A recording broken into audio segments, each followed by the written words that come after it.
Hello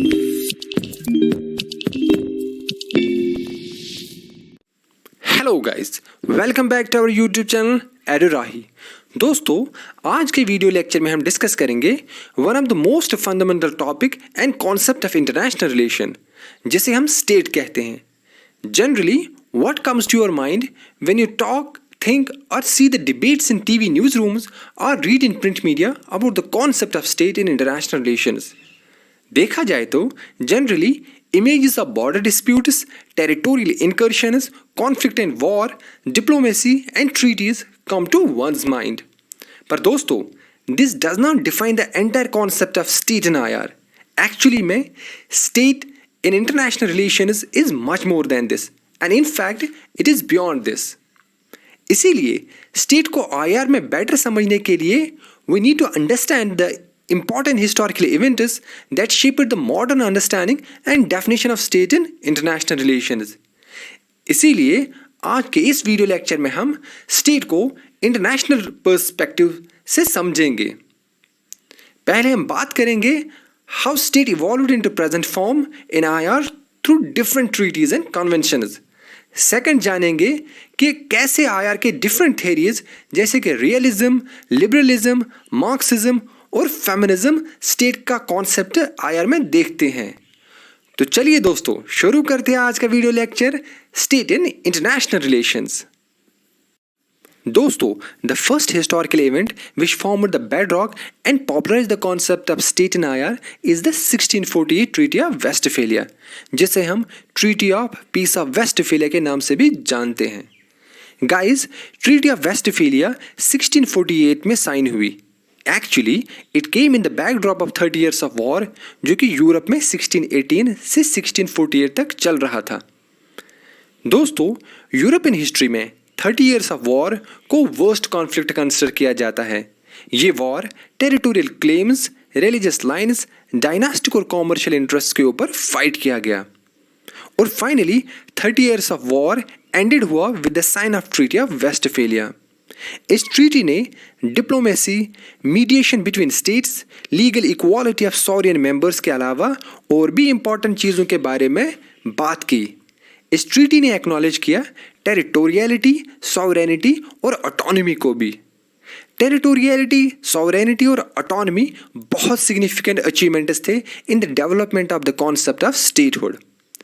generally territoriality implies कि states are controlled and bounded within a particular territory, while as sovereignty implies the idea that every state has an exclusive right of self-rule over its people and territory. Or autonomy means people should have the freedom to make use of the benefits of sovereignty. दोस्तों, no doubt कि treaty of Westphalia ने modern international relations का framework establish किया। However, the Treaty of Westphalia still lacked the essential elements of statehood. इसीलिए 1933 में यूरुग्वे की capital मॉन्टेवीडियो में एक कन्वेंशन हुई, जिसे हम मॉन्टेवीडियो कन्वेंशन के नाम से भी जानते हैं। अब हम डिस्कस करेंगे मॉन्टेवीडियो कन्वेंशन को। दोस्तों, हमें पता है कि स्टेटहुड का concept has exist for many centuries, लेकिन it was Montevideo convention of 1933 जिसने स्टेटहुड का क्राइटेरिया पहली बार दिया। हम ये भी कह सकते हैं कि formal definition of state Montevideo convention से ही शुरू हुआ। इस कन्वेंशन ने 4 की एलिमेंट्स ऑफ स्टेटहुड की बात की। इन 4 कैरेक्टरिस्टिक्स में इंक्लूड है, पहला, डिफाइंड टेरिटरी का होना। To be a state you need to have a territory. However, कोई क्राइटेरिया या रूल ऐसा नहीं है which talks about the size of a country. ये डिफाइंड टेरिटरी का मतलब ये नहीं है कि all areas of territory needs to be joined together. एक defined territory can be made up of groups of islands such as Philippines या Indonesia.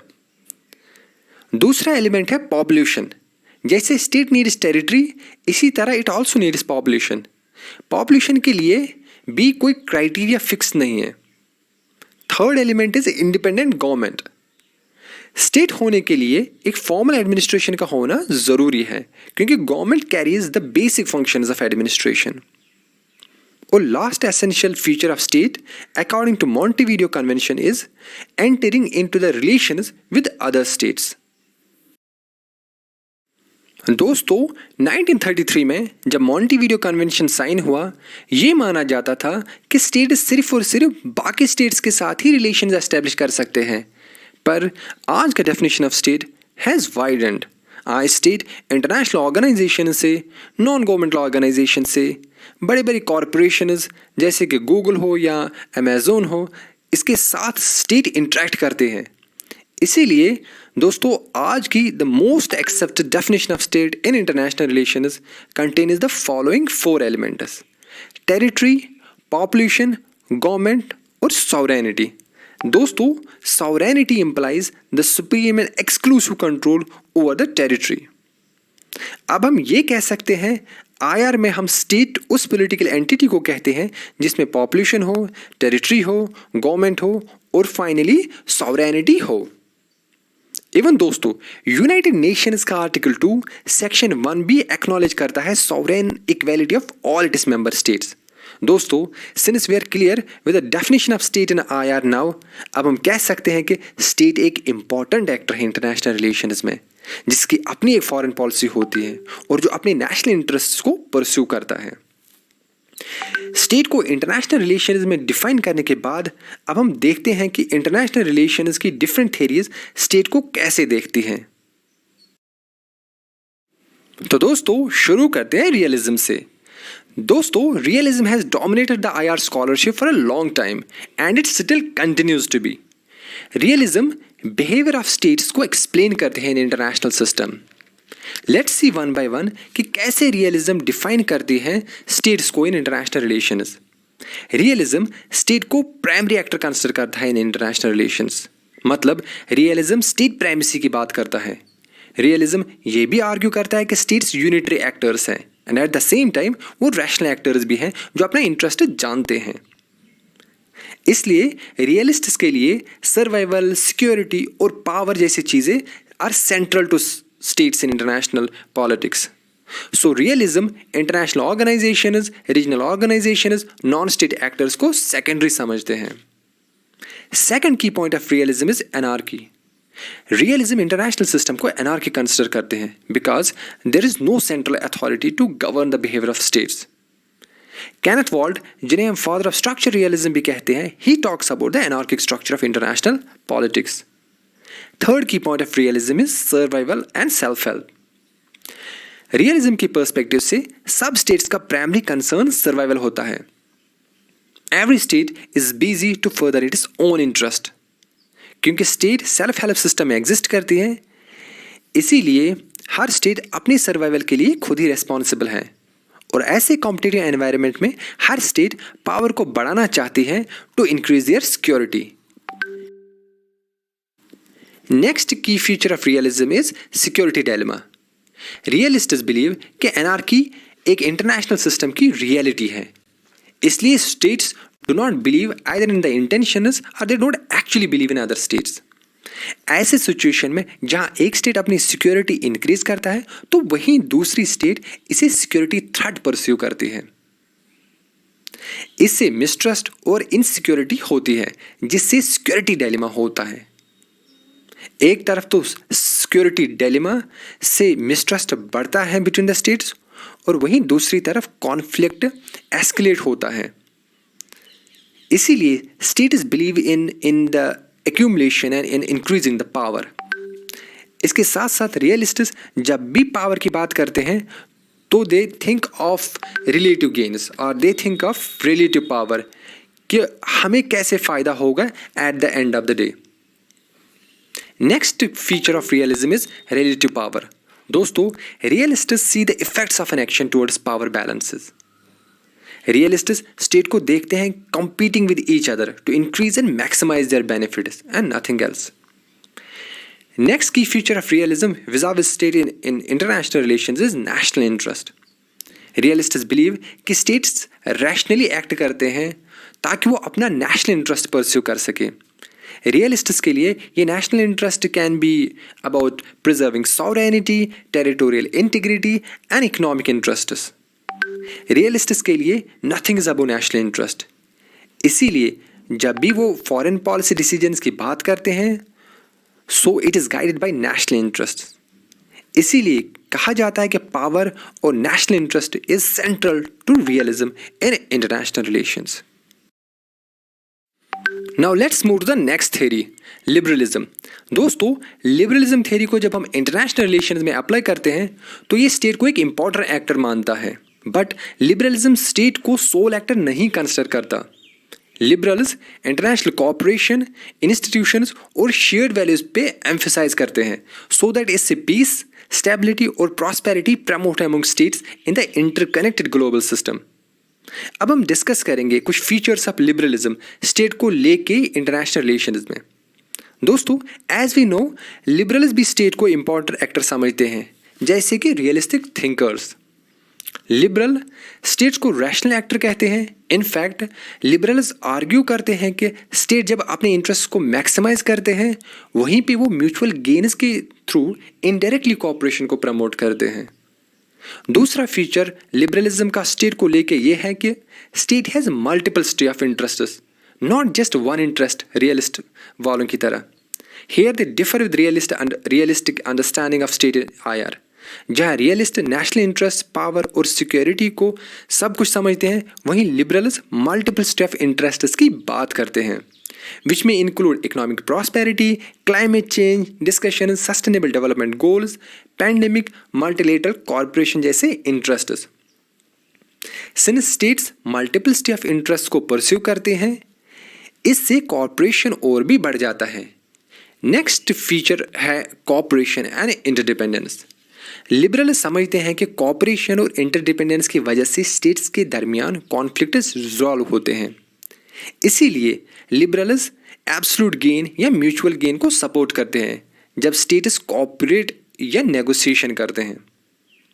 Next feature of liberal understanding of state in IR is international institutions.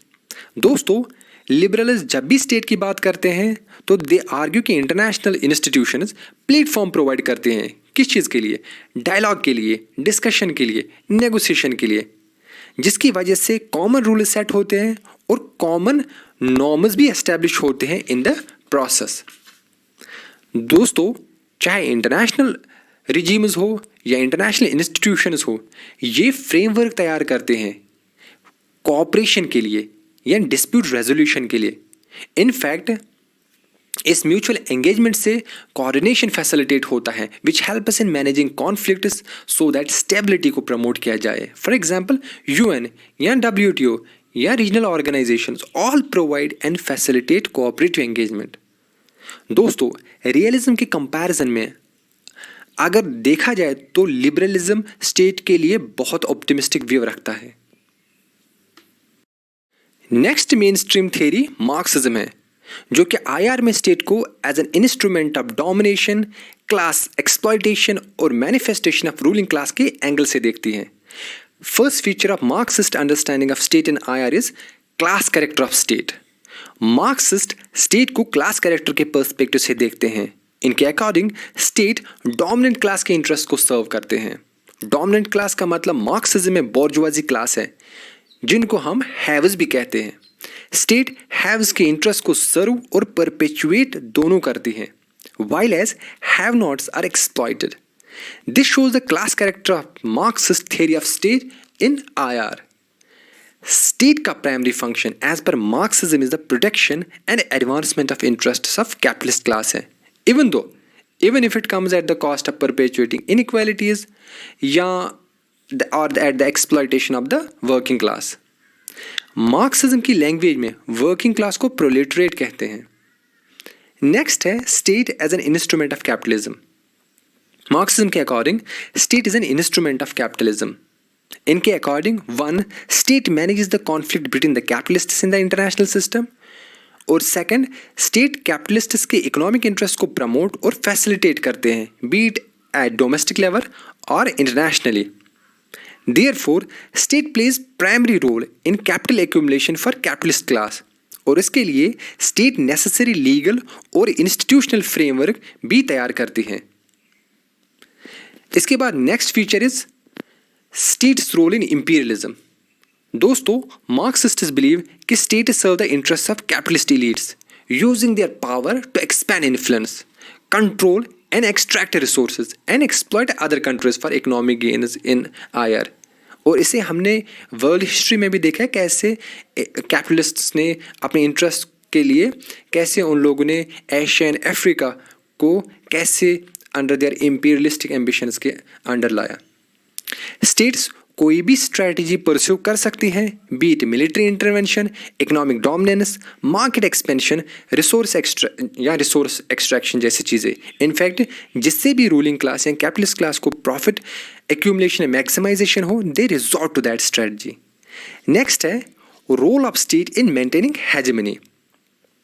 In fact Marxism मानते हैं कि state hegemony को maintain करने में instrumental role play करते हैं और हेजेमनी डिफरेंट मीन्स और इंस्टीट्यूशंस के थ्रू मेंटेन और मैनेज किया जाता है, जैसे कि एजुकेशन एंड मास मीडिया के थ्रू।